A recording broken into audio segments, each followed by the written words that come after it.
हम भभूति भास और सूत्रक का परिचय पढ़ेंगे। इसके बाद कल हमारा टॉपिक रामायण का स्टार्ट होगा। तो देख लेते हैं भवभूति को। तो सभी जानते हैं भगवती की एक प्रसिद्ध रचना है उत्तर रामचरित्र। तो हम उसका अध्ययन करेंगे। देखिए, तो इसमें बताया राजशेखर हुए हैं क्या, पहले तो भवभूति, ठीक है, इसको हम पढ़ेंगे भवभूति। सबसे पहले देख लेते हैं राजशेखर हुए हैं कवि, ठीक है। तो राजशेखर ने इनको क्या कहा है, भवभूति को वाल्मीकि कहा है। भवभूति ने क्या कह दिया, वाल्मीकि का अवतार कह दिया। राजशेखर ने भवभूति को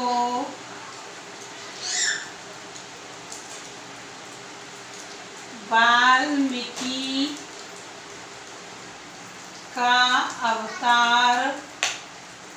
अवतार कहा है, ठीक है। राजशेखर ने भवभूति को वाल्मीकि का क्या कहा है, अवतार कहा है, ठीक है। आगे देखेंगे, इनका हम समय देखते हैं। इनका समय जो माना गया है वो 8वीं शताब्दी के आसपास का समय माना गया है। देखिए, लगभग, क्योंकि फिक्स किसी का नहीं है इसलिए हम लगभग मानकर ही हम चलेंगे। दूसरा कह सकते हैं, ये जो निवासी थे ये विदर्भ देश के निवासी थे, ठीक है, जो वर्तमान में बरार क्षेत्र के नाम से जाना जाता है।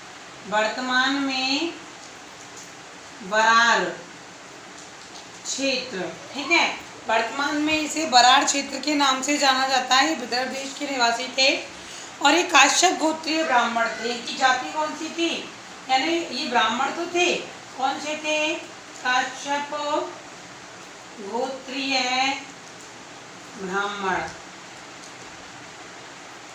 ये कौन से ब्राह्मण माने गए हैं, काश्यप गोत्रीय ब्राह्मण माने गए हैं। इनके पिता का नाम नीलकंठ, इनके पिता का अधिकांश नाम पूछा जाता है एग्जाम में, नीलकंठ, और माता का नाम जतुकर्णी था। इनका भी नाम पूछा जाता है, माता जतुकर्णी, पिता नीलकंठ, माता जतुकर्णी, पितामह दादा पितामह भट्टगोपाल, पितामह भट्टगोपाल थे। पिता नीलकंठ, माता जतुकर्णी, पितामह भट्टगोपाल थे, ठीक है। इसके बाद हम देखेंगे कि इनके गुरु का नाम था ज्ञाननिधि। इनके गुरु का नाम ज्ञाननिधि माना गया है। इनके गुरु का नाम ज्ञाननिधि माना गया है, ठीक है।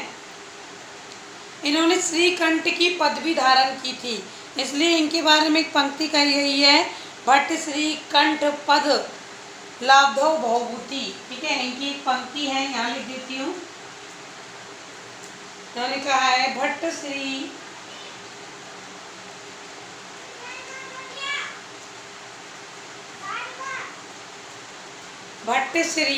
कंठ पद लाभो, भट्ट श्री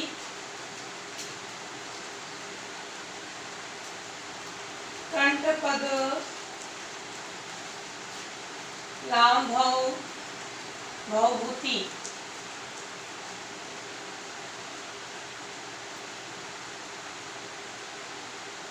यानी इस पंक्ति के आधार पर भवभूति का नाम श्रीकंठ भी है, ठीक है। कई बार एग्जाम में क्वेश्चन पूछा गया है कि भवभूति यानी श्रीकंठ किस कवि का नाम है, या भवभूति का अन्य नाम कौन सा है, या भवभूति को किस नाम से और जाना जाता है, श्रीकंठ, ठीक है। इनका वास्तविक नाम माना गया है। वैसे ये भवभूति तो इनके बाद में पढ़ा है और ये श्रीकंठ इनका वास्तविक नाम है, ठीक है। इनकी हम रचनाएं देखते हैं भवभूति की। पहली है मालती माधव,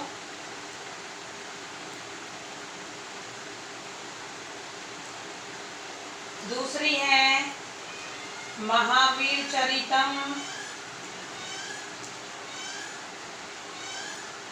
और सबसे इम्पोर्टेंट इनका माना गया है उत्तर राम चरितम।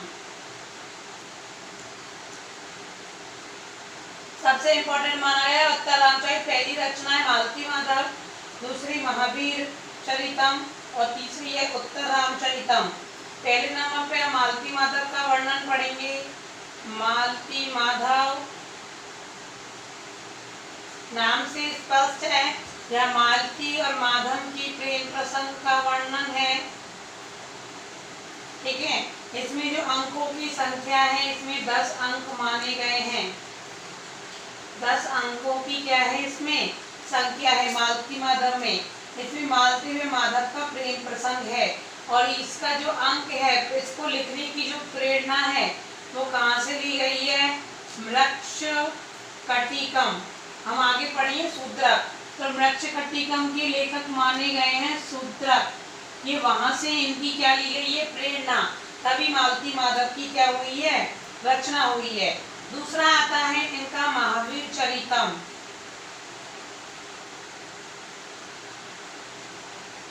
ठीक है, इसमें जो अंकों की संख्या है, इसमें है 6 अंक। और यहाँ पर जो महावीर शब्द है, इसका ध्यान देना, एग्जाम में पूछा जाता है कई बार। महावीर आपको 4 ऑप्शन दे देगा कि महावीर शब्द बहुभूति ने किसके लिए प्रयुक्त किया है, राम, लक्ष्मण, हनुमान, भरत। तो सभी आंख बंद की किसको करेंगे, हनुमान को, जबकि हनुमान को नहीं किया, बल्कि किसको किया है, यहाँ पर महावीर राम को प्रदर्शित किया है। तो यहाँ लिखेंगे महावीर राम के लिए प्रयुक्त है, कई बार पूछा है। ठीक है, इस पर ध्यान देने की आवश्यकता है। महावीर शब्द हनुमान के लिए नहीं बल्कि राम के लिए प्रयुक्त हुआ है, क्योंकि बहुभूति ने राम की ज्यादा व्याख्या स्पष्ट की है, इसलिए ही इनको राज शेखर ने क्या कहा है, वाल्मीकि का अवतार कहा है, किसको, बहुभूति को। ठीक है, तो महावीर शब्द किसके लिए प्रयुक्त हुआ है, राम के लिए प्रयुक्त हुआ है। और इसमें जो रस है, इसमें कौन सा रस आ जाएगा, वीर रस। ठीक है, और इसमें कौन सा रस है, इसमें है श्रृंगार रस। ठीक है, क्योंकि प्रेम प्रसंग का वर्णन आ गया मालती और माधव। मालती नाम की एक महिला है, राजकुमारी है, माधव नाम का राजकुमार है, जिनके मध्य क्या होता है, प्रेम प्रसंग का यहाँ वर्णन है। तीसरा और सबसे इम्पोर्टेंट हम पढ़ेंगे उत्तर रामचरित। ठीक है, ये भी बहुत इम्पोर्टेंट है, कई बार इसके बहुत प्रश्न पूछे जाते हैं। तो देखिए उत्तर रामचरित, आप सब वीडियो पॉज करके नोट करते जाइए, आपके एग्जाम पास आ रही है। संस्कृत का सिलेबस में पूरा कवर्ड करवाऊंगी आपको। ठीक है, हिंदी का भी प्रयास है स्टार्ट करने का। ठीक है, तो बहुभूति का देखिए उत्तर रामचरित। ठीक है, सबसे पहले तो हमें इसके बारे में जानना है कि इसमें अंकों की संख्या कितनी है। इसमें 7 अंक है। ठीक है, और ये क्या है, ये रामायण का उत्तरार्ध है, रामायण का उत्तरार्ध। और उत्तरार्ध का मतलब है कि रामायण का वो भाग जहाँ पर सभी अपने रामायण में कितने कांड आते हैं, 7 कांड। 7 कांड के बाद जो उत्तर रामायण जो आती है, ये उत्तर रामायण का भाग है। आप यहाँ लिख दो बोलिए उत्तर रामायण।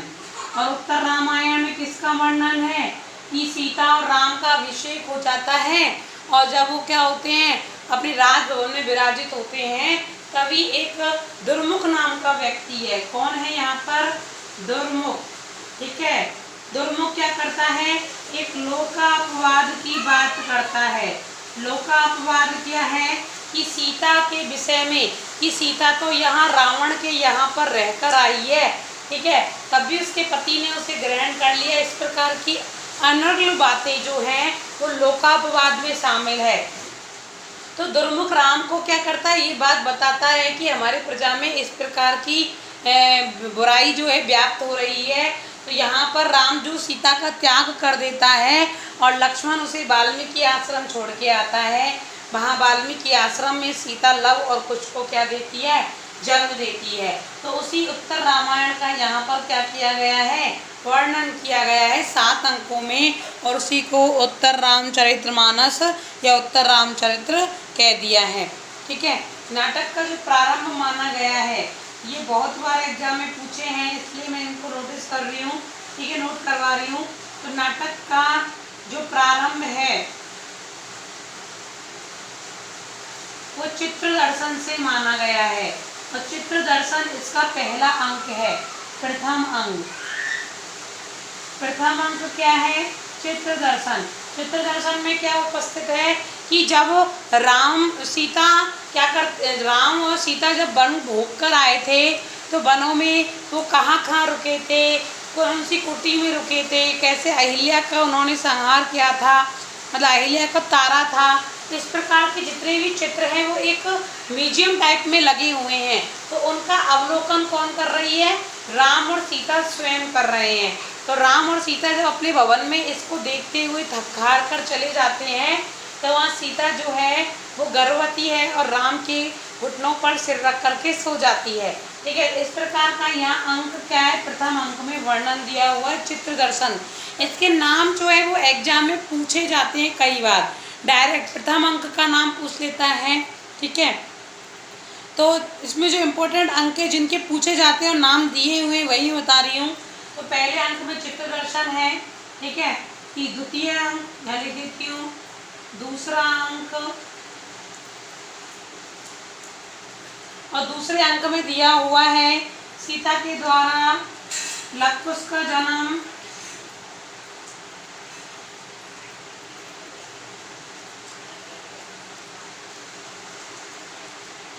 तीसरा अंक जो है इसको छाया अंक के नाम से जानते हैं। तीसरा अंक है छाया अंक, ये बहुत बार पूछा गया है। और इसका नाम छाया अंक क्यों पड़ा, क्योंकि राम जो है वो विरहवता से पीड़ित है, और वो क्या है, वन में किसी सम्मुख नाम के राक्षस को मारने के लिए जाता है। कौन, राम। ठीक है, तो वहाँ पर उसे ऐसा महसूस होता है कि सीता जो है उसके समीप खड़ी है। यहाँ सीता को जो नदी है वो क्या देती है, शक्ति दे देती है कि तू बिना देखे ही अपने पति को देख सकती है, बिना दिखे।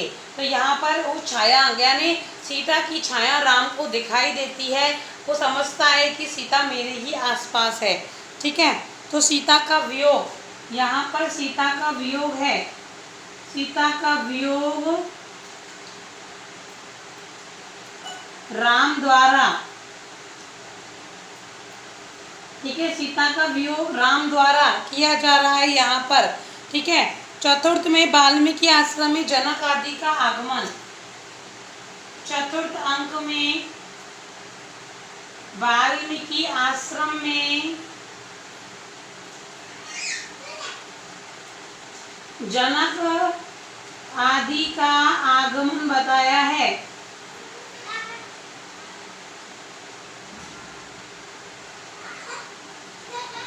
ठीक है, पंचम अंक जो है वो लव और चंद्रकेतु के मध्य भीषण युद्ध है। ठीक है, पंचम अंक लव और चंद्रकेतु के मध्य भीषण युद्ध।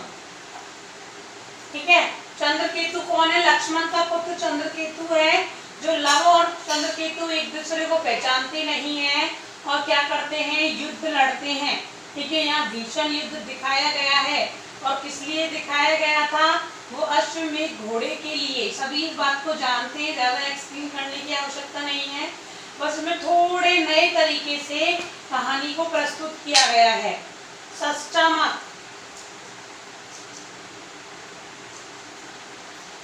ठीक है, षष्ठम अंक जो है इसको गर्भांक की कल्पना की गई है।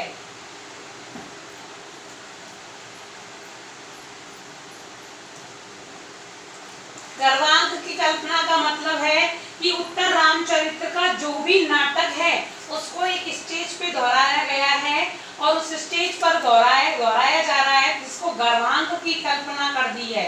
गर्भांक का मतलब है कि जो नाटक जहाँ से प्रारंभ हुआ था वहीं से उसकी क्या करना, उसका अभिनय करना, तो यहाँ पर अभिनय प्रस्तुत है।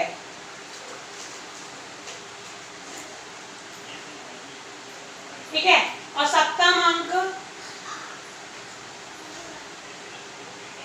यहाँ पर ये कैसा कह सकते हैं नाटक बतलाया है। यहाँ पर ये सुखांत नाटक है, और सुखांत नाटक का मतलब होता है कि नायक नायिका का पुनर्मिलन। नायक नायिका, नायक यहाँ राम है और नायिका सीता है। नायक नायिका का पुनर्मिलन दिखाया है, जबकि हम वास्तविक रामायण में राम और सीता का पुनर्मिलन नहीं हो पाता है, जबकि इस नाटक में इस नाटक को सुखांत कहा है। सुखांत का मतलब अंत में, अंत इस नाटक का सुख से होता है। सुख कब होगा? जब नायक और नायिका का फिर से मिलन हो जाता है। इस प्रकार ये आपका नाटक था। इसमें हम कह सकते हैं कि एको रस करुण एवं निमित्त भेदात, एक पंक्ति कही गई है इस खासकर उत्तर रामचरित नाटक की गई कि एको रस यानी एक ही रस, करुण एवं निमित्त भेदात।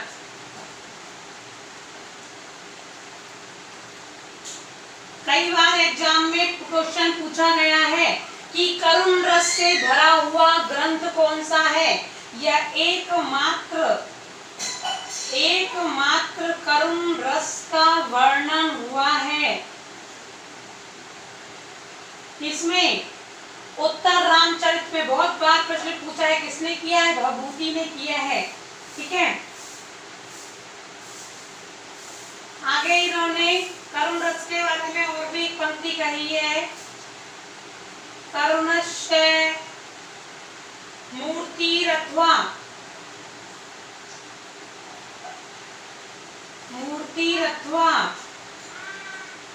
शरीरिणी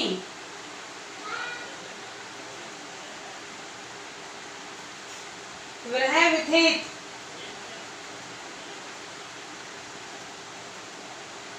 बात वही है कि जो करुण है, करुणा है, करुण रस है, वो मूर्ति है या शरीर, लेकिन दोनों में ही विरह क्या है? उपस्थित है। ठीक है, और एक पंक्ति और कही है जो राम के द्वारा कही गई है, और ये भी बहुत बार उक्ति के रूप में एग्जाम में पूछी गई है। अपि ग्रावा रोदीदयति रोद्यत्यपि दलति वज्रस्य हृदयम। यानी जब सीता को वो क्या कहना चाह रहा था कि दुर्मुख जब इस बात को कहने आया था कि लोक अपवाद फैला हुआ है, तो राम ने कहा था कि सीता का त्याग किया जाएगा, तो वो कह रहा है कि मैं अपने हृदय पर पत्थर रखकर, वज्र रखकर किस प्रकार सीता का त्याग कर पाऊंगा। तो वो मतलब अपने हृदय को वज्र के समान बताते हुए कि मेरा हृदय इतना वज्र पूर्ण हो गया है कि मैंने इतनी सुकुमार सीता को वन का त्याग करने के लिए आदेश देना पड़ेगा। ठीक है, तो इस प्रकार का यहाँ वर्णन है, और ये आपके भवभूति का चैप्टर कंप्लीट हुआ। इसके बाद आपका आता है भास, जो भी इम्पोर्टेंट है। भास के सीधे सीधे 13 नाटकों की चर्चा पूछ ली जाती है कि इनके कितने नाटक हैं। तो देखिए अगला चैप्टर हम पढ़ेंगे इसी में, अगला है भास। ये तीनों नाटककार हैं। ठीक है, यहाँ लिख देना नाटककार। ये तीनों क्या माने गए हैं?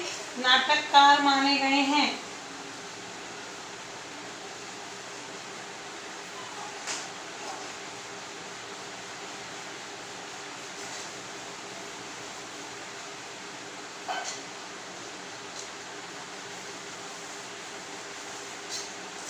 अगला आता है आपका भास। तो देखिए भास के जो वो है 13 नाटक, और 13 नाटक ही बहुत महत्वपूर्ण है। 13 नाटक महत्वपूर्ण है।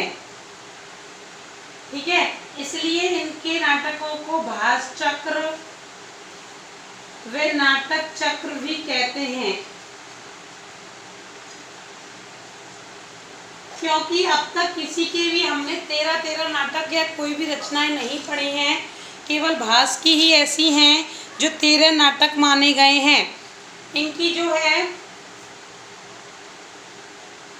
एक हुए थे 1905 में। इन भास के नाटकों को सर्वप्रथम खोजा था 1905 में टी गणपति शास्त्री ने, ठीक है, शास्त्री ने 1905 में टी गणपति शास्त्री ने सर्वप्रथम भास के नाटकों की खोज की, भास के नाटकों की खोज की, ठीक है। 1905 में टी गणपति शास्त्री हुए थे जिन्होंने सर्वप्रथम क्या की थी, खोज की थी। और 1912 में इन्होंने गणपति शास्त्री ने, ठीक है, 1912 में गणपति शास्त्री ने ही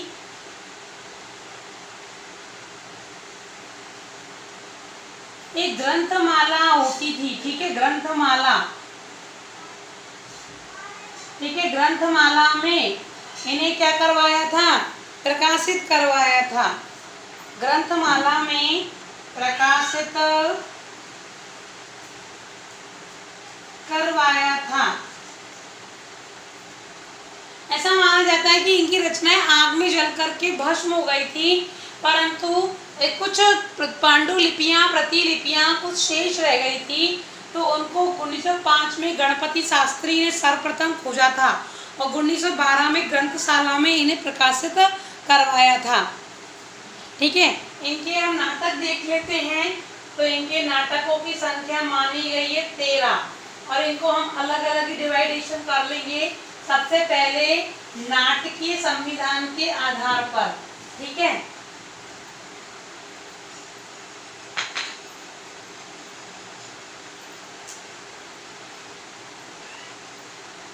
नाटकीय संविधान के आधार पर विभाजन किया गया है इनके नाटकों का। तो कैसे किया गया है देख लेते हैं, ठीक है। नाटकों का जो विभाजन माना गया है, एक है तो एकांकी, तो इनके एकांकी की संख्या भी बहुत सारी है। एकांकी का मतलब है कि जिसमें एक ही क्या हो, अंक हो, संपूर्ण नाटक में एक ही क्या हो, अंक हो, वो एकांकी माना गया है। और इसमें नाटकों के नाम आते हैं दूत वाक्य, मध्यम व्यायोग। मैं आपको सबका थोड़ा थोड़ा परिचय दे दूंगी। दूत वाक्य, ठीक है, दूत वाक्य, मध्यम व्यायोग,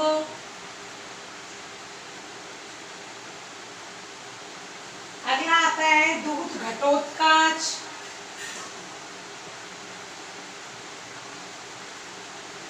तीसरा आता है कर्णवार और एक आता है उरुभंग। आपको एक्सप्लेन कर देती हूँ थोड़ा सा। दूत वाक्य यहाँ पर दुर्योधन के पास, ये सब महाभारत में से लिए गए हैं, ठीक है, इस बात को ध्यान देना। ये सभी कहाँ से लिए गए हैं, महाभारत से, ठीक है। तो देखिए दूत वाक्य यहाँ पर श्री कृष्ण जो है दुर्योधन के पास दूत बन करके जाता है संधि प्रस्ताव लेकर। मध्यम व्यायोग में यहाँ पर मध्यम व्यायोग जो है ये भीम के लिए प्रयुक्त हुआ है। मध्यम शब्द किसके लिए प्रयुक्त हुआ है, भीम के लिए, ठीक है। तो यहाँ भीम का बल बताया है। दूत घटोत्कच में एक बार घटोत्कच जो है भीम का जो पुत्र था, सभी ने रामायण महाभारत देखी होगी, तो वो दूत के रूप में जाता है। कर्णवार, यहाँ पर कर्ण ने जो आभूषण इंद्र देवता सूर्य देवता के द्वारा दिए गए आभूषणों को ग्रहण कर रखा था, जिसके कारण उसे हराना असंभव था, उसका यहाँ वर्णन है। जो इंद्र जो है इनको छल से मांग कर ले जाता है। उरुभंग या दुर्योधन की जंगा पर लगातार वार करता है कौन, भीम, और उसकी उरु यानी जंगा को विनाश कर देता है, ठीक है। उरु हृदय के लिए आया है वैसे तो, ठीक है, लेकिन जंगा पे वार करता है और वो कहता है कि तेरी जान के ही रक्त से मैं क्या करूंगी, मैं अपने बालों को दूंगी, ऐसे द्रौपदी का वचन था। ठीक है। और दूसरा इसका जो नाटकीय संविधान के आधार पर रूपक, तो रूपकों के अंतर्गत आते हैं आपके प्रतिमान नाटक, प्रतिमान नाटक, अभिषेक नाटक, पंचरात्र। देखो पंचरात्र ये भी महाभारत से लिया गया है और ये जो दोनों हैं वो रामायण से लिए गए हैं। ठीक है। रामायण में प्रतिमा नाटक में यहाँ पर जब राम लौट करके आते हैं, राम और सीता लक्ष्मण वन से, तो रास्ते में वहाँ अपने पूर्वजों का म्यूजियम दिखाई देता है। वहाँ पर रघु, देखो दशरथ आदि की क्या बनी हुई है मूर्तियाँ, तो उनकी प्रतिमाओं की यहाँ चर्चा है। अभिषेक राम और सीता का अर्थात राम का पुनर्अभिषेक होता है। पंचरात्र जो है महाभारत से लिया है। ठीक है। यहाँ 5 रात्रियों बताने का समय बताया है महाभारत में। विराट राजा के यहाँ पर ये 5 रात्रि छिपकर बिताते हैं। कौन? पांडव। ठीक है। पंचरात्र एक है चारुदत्त। ठीक है। चारुदत्त भी इसी प्रकार का ही नाटक है। ये वृक्षकटिकम में चारुदत्त है, उसका यहाँ वर्णन है, मैं आपको बताऊंगी आगे। अभिमारक एक है प्रति योगंधरायण,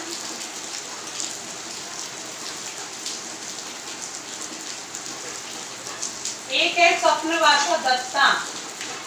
हमने एक तो पढ़ा था वासव दत्ता जो सुबंधु की थी, और ये है स्वप्नवासव दत्ता, ये भास की है। ये जो तीनों नाटक है अभिमारक, प्रति योगंधरायण और स्वप्नवासव दत्ता, ये आपने उदयन नाम सुना होगा, उदयन। ठीक है। ये उदयन पद्मावती, तो ये उदयन से संबंधित नाटक है। तो इस प्रकार इनका नाटकीय संविधान के आधार पर विभाजन किया गया है। एक विभाजन और है जो आप लिख लीजिए, इम्पोर्टेंट है, कथानक के आधार पर विभाजन। वैसे मैंने आपको ये बता दी है, ठीक है, लेकिन फिर भी लिख लो, कथानक के आधार पर विभाजन। ठीक है। तो पहला जो है राम कथा के आधार पर विभाजन, राम कथानक।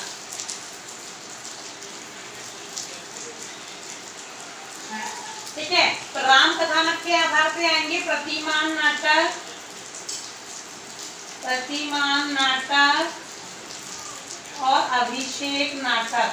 ठीक है। अभी मैंने बताया था इसमें राम का पुनः अभिषेक और इसमें प्रतिमाओं का वर्णन है। इसमें जो है वो 7 अंक हैं। ठीक है। और अभिषेक नाटक में जो है वो 6 अंक हैं। मैं शॉर्ट में आपको पूरा बताने का प्रयास कर रही हूँ। दूसरा महाभारत पर आधारित, महाभारत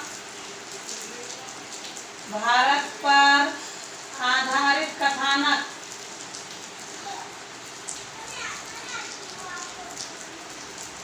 तो महाभारत पे आधारित देखो पंचरात्र आ जाएंगे। पंचरात्र इसमें जो है वो 3 अंक हैं। पंचरात्र में 3 अंक हैं। एक है मध्यम व्यायोग। ठीक है। इसमें 1 अंक है क्योंकि एकांकी है, तो इसलिए आपको लिखने की भी आवश्यकता नहीं है। ये 1 अंक है, ऊपर लिख देती हूँ। और ठीक है।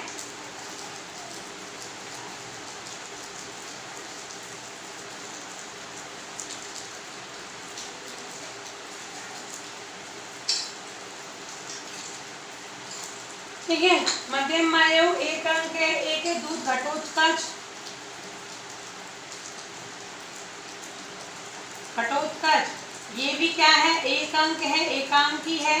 तो आप डायरेक्ट लिखिए एकांकी। ठीक है। एकांकी का मतलब है 1 अंक। अगला है कर्णभार। ये सब महाभारत पर आधारित है। कर्णभार ये भी एकांकी है। ये मैंने आपको लिख दिए थे पहले नीचे। ठीक है। ये एक दूत वाक्य और एक है आपका उरुभंग। ये भी एक अंक ही माना गया है। ठीक है, अगला जो है आपका तीसरा कह सकते हैं भागवत पर आधारित, भागवत पर आधारित कथानक। तो भागवत पर आधारित कथा इन्होंने बाल चरित लिखा है, जो इनकी ये रचना बहुत कम सुनने और देखने को मिलती है। ठीक है, रचना है बाल चरित। माने बाल चरित किसके लिए प्रयुक्त हुआ है? कृष्ण की बाल लीलाओं का वर्णन, कृष्ण की बाल लीलाओं का वर्णन। ठीक है, अगला कह सकते हैं लोक कथा पर आधारित,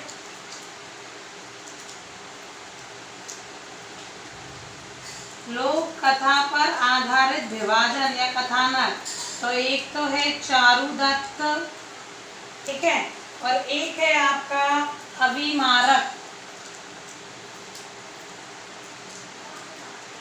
चारुदत्त और अभिमारक, चारुदत्त में 4 अंक हैं और अभिमारक में 6 अंक हैं।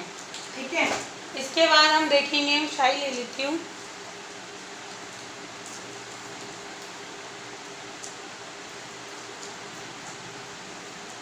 ठीक है, इसमें 6 अंक है, किसमें? अभिमारक में, जो लोक कथा पर आधारित है।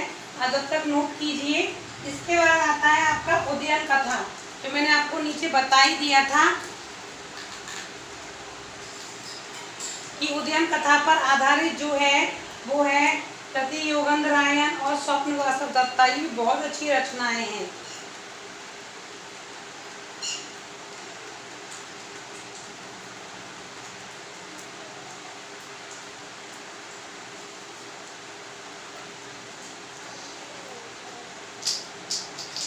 ठीक है, 5वीं है यहाँ पर उद्यन कथा पर आधारित। ठीक है, तो एक है प्रति योगेंद्रायन और दूसरी है स्वप्न वासव दत्ता। प्रति योगेंद्रायन और दूसरी है स्वप्न वासव दत्ता। और स्वप्न वासव दत्ता में 6 अंक हैं और इसमें जो है वो 4 अंक हैं। इस प्रकार आपका ये भास का विभाजन है और बहुत इम्पोर्टेंट माना गया है। ठीक है, इसकी 4 रचनाएं, इसका क्वेश्चन कैसे पूछा जाता है ये बता देती हूँ। 4 रचनाएं आपको दे देगा, कौन सी महाभारत पर आधारित नहीं है या कौन सी रामायण पर आधारित है। इस प्रकार के प्रश्न यहाँ पर पूछे जाते हैं। इसके बाद तीसरा जो आपका आता है वो है सूत्रक। ठीक है, कल से हम रामायण का चैप्टर पढ़ेंगे, अब लास्ट है हमारा सूत्रक। ठीक है, सूत्रक की मैंने आपको रचना बताई थी, मृक्ष कटिकम। इसके जो है वो अंकों के नाम पूछे जाते हैं, अंकों के नाम। नाटक के अंकों के क्या पूछे जाते हैं? एग्जाम में नाम पूछे जाते हैं। आपको मृक्ष काट बता देती हूँ, तत्सम शब्द है और इसका तद्भव शब्द होगा मिट्टी, और कटिकम यानी गाड़ी, मिट्टी की गाड़ी। ठीक है, शूद्रक के मृक्ष कटिकम का आशय है मिट्टी की गाड़ी। ठीक है, तो यहाँ पर हम देखते हैं ये लोकप्रिय नाटककार माने गए हैं, लोकप्रिय नाटककार कौन? शूद्रक। इनकी एक ही रचना है मृक्ष कटिकम, लेकिन बहुत प्रसिद्ध हुई थी। ठीक है, इनका जो समय माना गया है वो 630 से 640 ईस्वी के आसपास का समय है। ठीक है, मृक्ष कटिकम में कितने अंक हैं? 10 अंक हैं। कुल कितने अंक हैं? 10 अंक हैं। ठीक है, और इन्हें सूत्रक को दंडी व बाण का पूर्ववर्ती माना गया है, पूर्ववर्ती माना गया है इनको, सूत्रक को। और इनके 10 अंकों के हम नाम लिखेंगे जो इम्पोर्टेंट है। ठीक है, अधिकांश से पूछ लिए जाते हैं। बहुत कम पूछता है, लेकिन हमें ये आने चाहिए। अलंकार न्यास, ठीक है। दूसरा है इसमें द्योतक संवाहक। मैं इसका आपको छोटी सी इसकी कहानी सुना दूंगी। एक तीसरा है इसका संधि विच्छेद।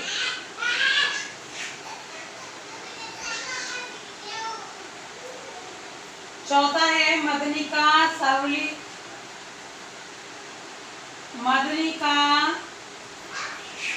सर्विलक। पांचवा है आपका प्रवहन विपर्य।